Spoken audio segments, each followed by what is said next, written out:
दहशतवाद विरोधात लढण्यासाठी रशियानं भारताला पाठिंबा दिलाय। रशियाचे राष्ट्राध्यक्ष व्लादिमीर पुतीन यांनी पंतप्रधान नरेंद्र मोदींना फोन करून पहलगाम दहशतवादी हल्ल्याचा तीव्र शब्दात निषेध व्यक्त केलाय। निष्पाप जीवितहानीबद्दल पुतीन यांनी शोक व्यक्त केलाय। या भयानक हल्ल्यातील गुन्हेगारांना शिक्षा देऊन न्याय मिळवून दिला पाहिजे यावर त्यांनी भर दिलाय। दोन्ही नेत्यांनी भारत रशिया विशेष आणि विशेषाधिकार प्राप्त धोरणात्मक भागीदारी आणखी दृढ करण्याच्या त्यांच्या वचनबद्धतेचा पुनरुच्चार केलाय। त्यामुळे पाकिस्तानचे धाबे आणखीनच दणाणलेत।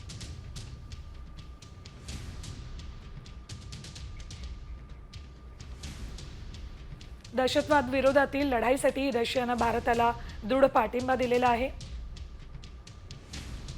रशियाकडून पहलगाम दहशतवादी हल्ल्याचा पुतीन यांनी तीव्र शब्दात निषेध केलाय। निष्पाप जीवितहानीबद्दल पुतीन यांनी शोक व्यक्त केलाय। भयानक हल्ल्यातील गुन्हेगारांना शिक्षा देण्यासाठी त्यांनी भारताला समर्थन दिले।